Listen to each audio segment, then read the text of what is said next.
नमस्कार, मैं ज्योति यादव और आप देख रहे हैं उल्टा चश्मा यूसी। सुप्रीम कोर्ट ने एक बार फिर से ऐतिहासिक फैसला सुनाया है। जी हां, आपको पता है कि एससी एसटी सुबह से ही रिजर्वेशन ट्विटर पे लगातार ट्रेंड कर रहा है। कोटे के अंदर कोटा, आखिरकार ये क्या है पूरा मामला, वो हम आपको बेहतर तरीके से बताएंगे। लेकिन उससे पहले बता दें कि सुप्रीम कोर्ट ने 2004 के अपने ही फैसले को पलट कर रख दिया है। सुप्रीम कोर्ट में जो हुआ परत दर परत आपको पता चलेगा, क्योंकि सुप्रीम कोर्ट के जाने माने वकील नरेंद्र मिश्रा इस वक्त हमारे साथ मौजूद है। हालांकि बहुत पेचीदा है सर ये समझना, और सुबह से ही मुझे लग रहा है लोग जनता समझने का प्रयास कर रही है। क्या है कोटे के अंदर कोटा, ये क्या है?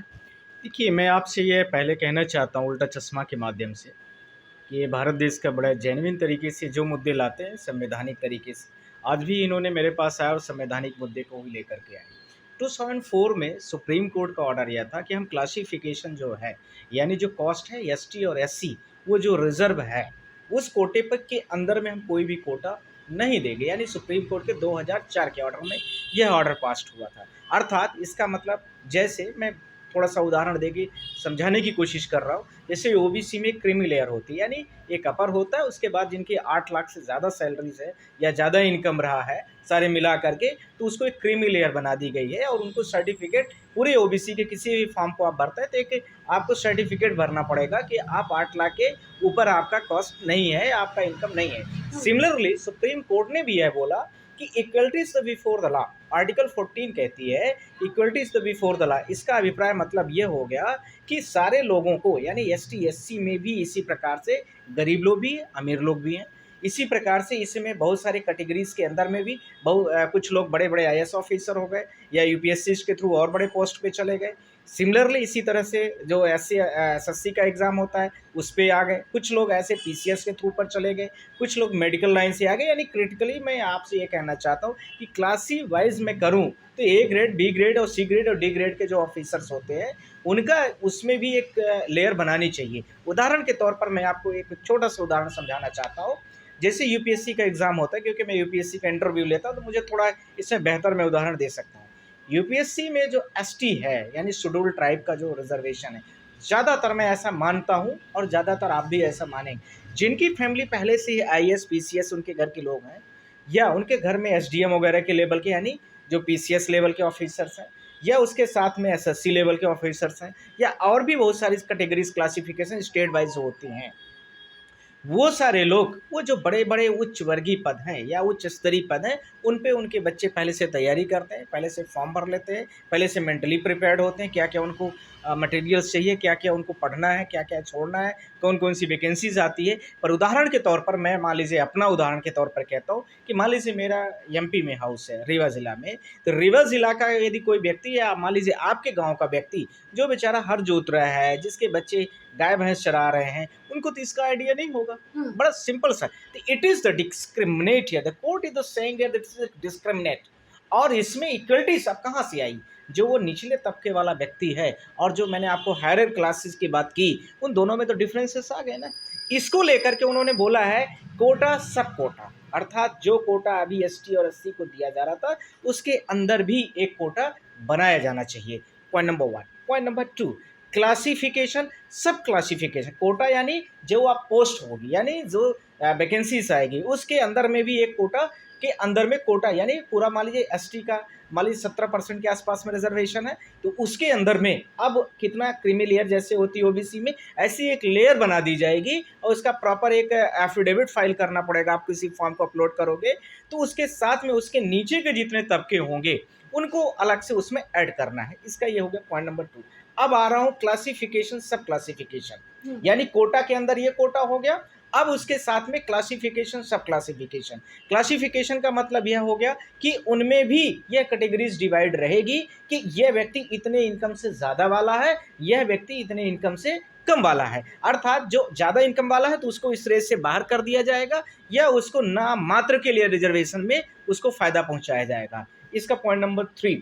इसके बाद में सुप्रीम कोर्ट ने यह भी बोला है कि आज तक इसमें परमिसेबल नहीं था, अब इसके बाद जब सुप्रीम कोर्ट ने परमिशन कर दिया है तो यह स्टेट गवर्नमेंट के लिए, आपको मैं बोलना चाहता हूँ, जस्टिस शर्मा जी थे, जो मध्य प्रदेश सागर के रहने वाले हैं, उस बेंच में उन्होंने बोला कि स्टेट गवर्नमेंट के पास यह पावर अब होना चाहिए कि एसटी एससी का जो फॉर्म अपलोड होता है या जो चीज़ें होती है उसके क्लासिफिकेशन का एक परमानेंट उनके पास पावर होना चाहिए कि वो क्लासिफिकेशन को पहले से ही अप्रूव्ड कर दे कि यह व्यक्ति इस लेयर के ऊपर वाला है, यानी ज़्यादा मतलब जो कैटेगरीज है कैटेगरी से ज़्यादा ऊपर वाला है। दूसरा, इसी के साथ में विक्रम नाथ ने बोला कि सिमिलरली इसके साथ में क्रीमी लेयर जैसे ओबीसी के लिए बनाई गई है, ऐसे इसमें भी बनाई जानी चाहिए। इसी प्रकार से ऑनरेबल जस्टिस पंकज मित्तल ने भी ये बोला है कि एक पीढ़ी में यदि किसी व्यक्ति किसी परिवार को मिल गया है तो उसको दूसरे परिवार को ज़रूरत नहीं पड़ती। और जाहिर सी बात है कि दोनों तीनों जो एग्जाम्पल, पहले जो ऑनरेबल जस्टिस शर्मा वाला भी है, दूसरा इसके साथ में जो विक्रम नाथ का है और पंकज मित्तल वाला जस्टिस पंकज मित्तल, तीनों ही बड़े एक मतलब बड़े सॉलिड, अब बड़े ही फिजिबली उन्होंने आर्गूमेंट किया, इसमें दिया है जवाब को। और उन्होंने यह भी बोल के बताने की कोशिश किया है कि जो एक पीढ़ी पा गया है, उदाहरण के तौर पर जैसे किसी का फादर मान लीजिए IAS ऑफिसर है, अब उसके बच्चे तो IAS ऑफिसर वाले सारी चीज़ें पा गए, अब उनके आगे आने वाली जो संतान है, आगे आने वाली पीढ़ियाँ हैं, उनको अब इस चीज़ की ज़रूरत नहीं पड़ेगी। मुझे लगता है सोसाइटीज़ होनी चाहिए। और जो हमारे संविधान में आप लोगों ने पढ़ा होगा, संविधान में जो 3-4 समानता, इक्वलिटीज़ द बिफोर द लॉज, ये इक्वलिटीज़, ये जो 3-4 जो उसके संपूरक शब्द हैं, उन शब्दों को कहीं न कहीं यह जजमेंट आड़े हाथ आ रहा था, जिसको लेकर के सुप्रीम कोर्ट ने इस वर्डिक्ट को आज दिया है। अच्छा, अनुसूचित जाति, अनुसूचित जनजाति के जो तमाम लोग हैं, उनका सवाल यही है कि उन्हें इससे फ़ायदा होने वाला है या नुकसान होगा?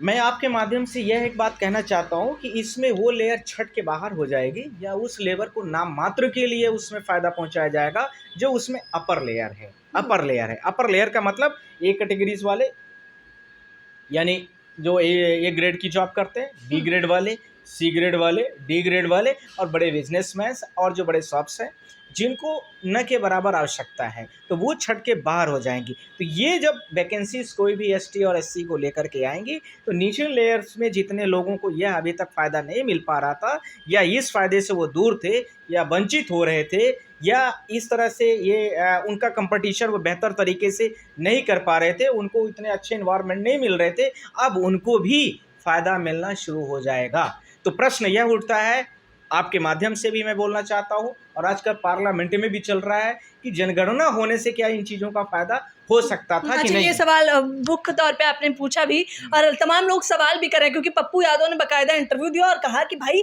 ये पता कैसे चलेगा कि कौन उच्च तबके में है और कौन निचले तबके में आ रहा है, या फिर ये पता लगाने के लिए जातिगत जनगणना पे ही सवाल अड़ गया है?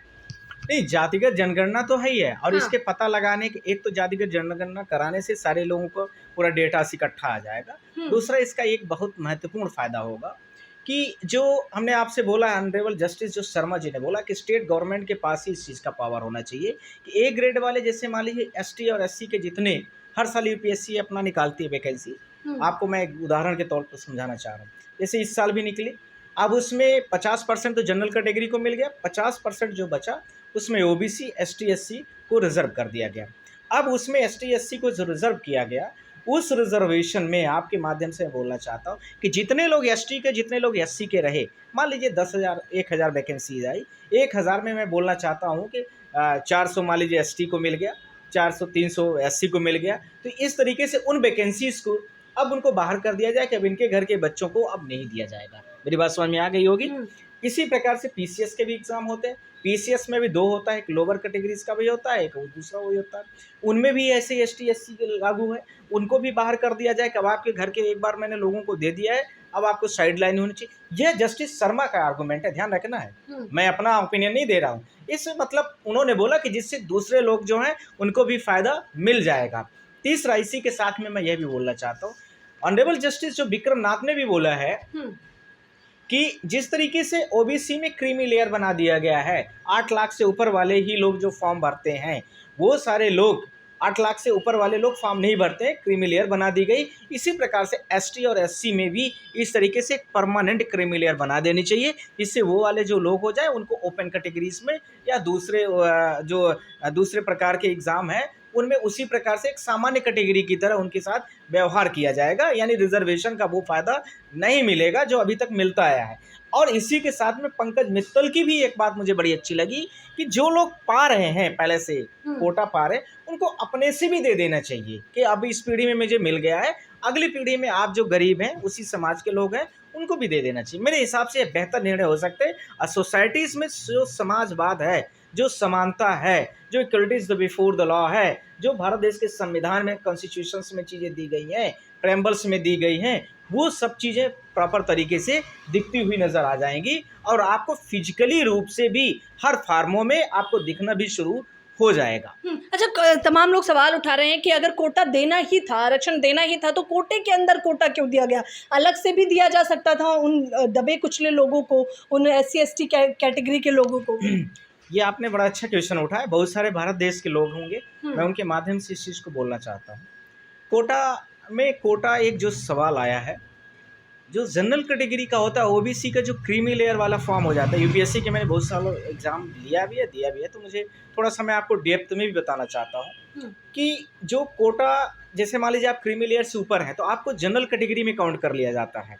ध्यान रखना है, आप जनरल कैटेगरी में फाइट कर, जैसे मान लीजिए आपके फादर IAS हैं, आपने आप फार्म को भरा हुआ है तो आपको जनरल कैटेगरी में आप फाइट कर लेते हैं। तो जनरल कैटेगरी की मत समझिए कि जनरल कैटेगरी में एक वो समुदाय मात्र के लिए हो गया। वो जितने OBC के जितनी सब कैटेगरीज हैं उनके भी बहुत सारे लोग जो फाइट नहीं कर, मतलब अपर में है, वो सीधा जनरल में ही फार्म भरते हैं और वो अपने आप को लिख देते हैं कि हमें OBC का कुछ भी नहीं चाहिए, या OBC वाला हमें जो भी रिजर्वेशन है 27% वाला वो भी नहीं चाहिए। सिमिलरली इसी प्रकार से ST और SC में जो लोग थे उनका कैटेगरीज और उनके साथ में जो उनका मार्क्स का कट ऑफ था वो थोड़ा बेलो था।